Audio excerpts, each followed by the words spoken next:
Talvez o que seja comum ao livro é o quê? Que você tem um conjunto de experimentos de militância em épocas distintas, enfrentando desafios, conjunturas, com certos aspectos doutrinários e questões que exigem um certo autoexame. Nesse sentido, o livro tem uma função para a militância, tem uma função.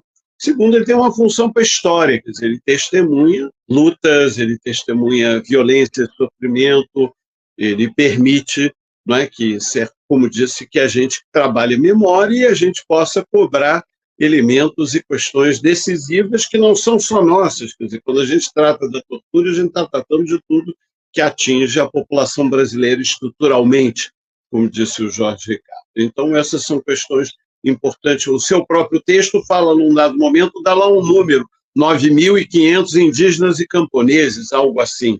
Ou seja, que ultrapassa muito os nossos 400 mortos, ou os nossos 20 mil. Quer dizer, é como dizer, bom, matam 40 mil no Brasil, mas desaparecem todo ano outros 40 mil. Quantos são os mortos? Quantos estão na vala comum que tanto agrada ao Bolsonaro?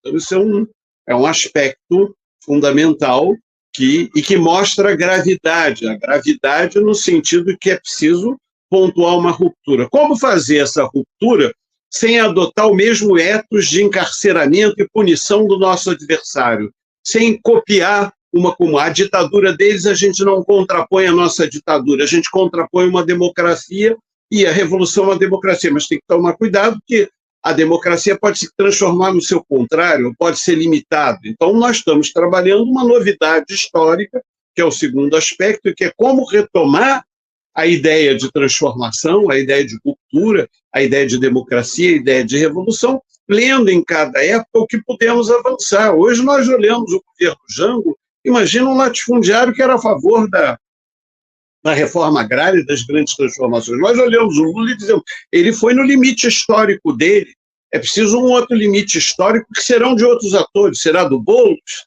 será da Renata Souza, será do MST, será desses jovens negros que entraram na universidade, onde é que eles vão avançar? Então, um segundo aspecto do livro é a ideia de geração, que é um conceito importante. A nova geração vai multiplicar as lutas, vai se unificar, vai conseguir fazer um balanço, nós conseguiremos dialogar com elas, então o livro apresenta um desafio e a sua tarefa que está nos desafiando a saber se o livro serve para esse desafio. Esse desafio vai muito além do livro. Então, mas o desafio está posto e a responsabilidade ante o desafio, que é o diálogo de gerações, se torna estratégico. Agora, há juventudes e juventudes. A juventude negra, naquele período, não era igual à juventude estudantil, não era igual a uma juventude de massas, é diferente como foi a luta armada na Argentina, como foi a luta política no Chile, como foi no Brasil, em cada lugar. O que eles fizeram aqui? Eles segmentaram, eles nos separaram, eles impediram que a gente atravessasse todas. Eu me lembro que durante a luta de anistia, a luta pela democracia, eu ia na cadeia, ou eu ia para a periferia, eu ia não sei o quê, e eles me impediam de ir. A tarefa sempre foi me impedir. Veio a democratização, eu ia para uma reunião na favela, e às vezes a polícia dizia, o que você veio fazer aqui? É cheio de fronteiras. Hoje aumentaram as milícias, aumentaram com o tráfico, aumentaram com os donos do território, aumentaram com as ações policiais, novas barreiras. A sociedade brasileira cresceu, eram 100 milhões, são 200. Quer dizer, nós temos que transformar as cidades encheram de uma maneira. Então, os desafios, estratégias, as tecnologias, a comunicação. Você está aqui, um jornalista da ferramenta do século XXI. Está transformado. Jorge Ricardo e eu temos que lidar com uma juventude que chega em sala e eu pergunto, tem um livro? Não, tem celular? Todo mundo tem um celular e aquele celular tem ali livros, memória, possibilidades. Mas eu pergunto, quanto tempo você usa para refletir? Quem leu mais de 20 páginas? Quem viu algo? Quem refletiu? Quem pensou? Então, nós temos uma tarefa sempre político-educativa, cultural, como ele disse o Jorge, nós temos um ofício. E nós sabemos com Gramsci que a função é intelectual, quer dizer, transformar, esse é o medo. Cada vez que a sociedade pensa, ela pode transformar alguma coisa. Nós sabemos, estudamos, nós somos pós-Freud, nós entendemos que uma parte da população se identifica com o poder, se identifica com a morte, é mobilizada pelo medo, cai na compulsão do fetiche. Todos nós somos atravessados pelo fetichismo. pela alienação, pela ideologia. É no interior dela que tem a disputa, é no terreno da linguagem. É isso, eles têm toda a razão. Nós sabemos que é no terreno da cultura que se disputa a hegemonia, inclusive a hegemonia sobre as armas, porque eles, mesmo tendo as armas, não necessariamente podem passar o tempo todo ao ar.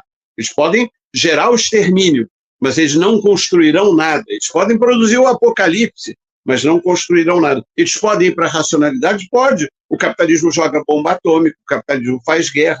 A gente está assistindo bestializações extraordinárias.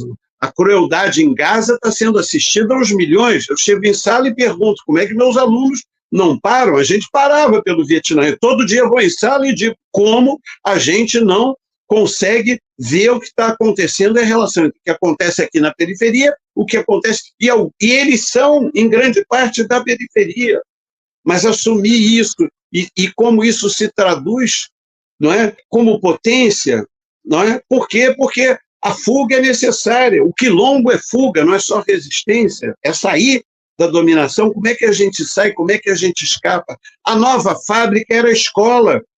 E o que eles fizeram? Eles destruíram a escola nesse período, e com a pandemia ainda mais, e com as operações policiais não deixam funcionar, e deixaram a míngua, e ainda querem privatizar no Paraná. Quer dizer, então nós temos uma disputa precisa. A centralidade nas questões, eu acho que hoje a gente precisa definir um campo político-educativo. Vou terminar com uma frase. Tem uma campanha feita em torno da luta por proteção aos defensores de direitos humanos que são mortos, aos magotes. A cada semestre, quase 100 pessoas são mortas de lutadores e militantes no Brasil que fazem as lutas indígenas, camponesas, populares, urbanas, de todo tipo. Então, a gente não consegue.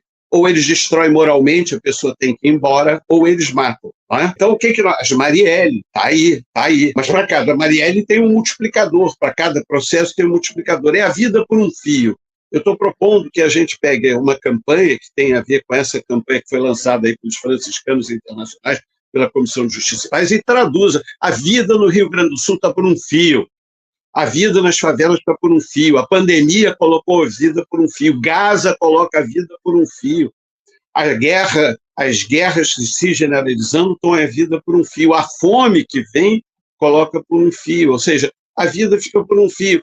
Agora, a maneira como se lê isso é uma disputa de hegemonia. Se nós vamos olhar a vida por um fio de uma maneira ou de outra, vou dar o último exemplo. A televisão brasileira mostrou durante quase 10 dias uma mulher que estava com o seu tio carregando, tentando, sei lá, obter um empréstimo, e o tio estaria morto. E todo dia aquilo passava como o máximo de crueldade. Na realidade, a crueldade foi também passar aquela cena todo dia, porque quem cuida das crianças doentes, dos adultos doentes, das populações, são mulheres negras como aquela, que são as que acompanham os velhos, que estão cuidando nas enfermarias, nos hospitais, salvando vidas na pandemia. Então, a crueldade é assim. Quando pega um garoto que vai lá e bateu num velho que nem eu, tirou um celular e não sei o quê, e tem 20 garotos seguindo, ninguém pergunta por que não está tendo aula na Cidade de Deus, por que não está tendo aula na Maré. Quer dizer, por que tem 20 meninos que deviam estar na escola comendo, estudando, e não estão, e tem operação policial naquele dia, e o máximo que eles dizem, bom, a gente às vezes avisa antes, mata só 2, isso atrapalha, e eles põem a comunidade, suspendem 36, né? 50 dias sem aula da Cidade de Deus. Quer dizer, então, esses processos, como o Ricardo Salles, como barrar esse verbo que permitiu o direito de matar, isso está no centro da disputa de hegemonia na sociedade brasileira. Isso é uma particularidade brasileira, inclusive, bom, já me estendi demais, mas esse é um pouco o desafio que o livro traz, se conectar com os desafios do tempo presente e todos esses elementos da banalização da crueldade em defesa da vida.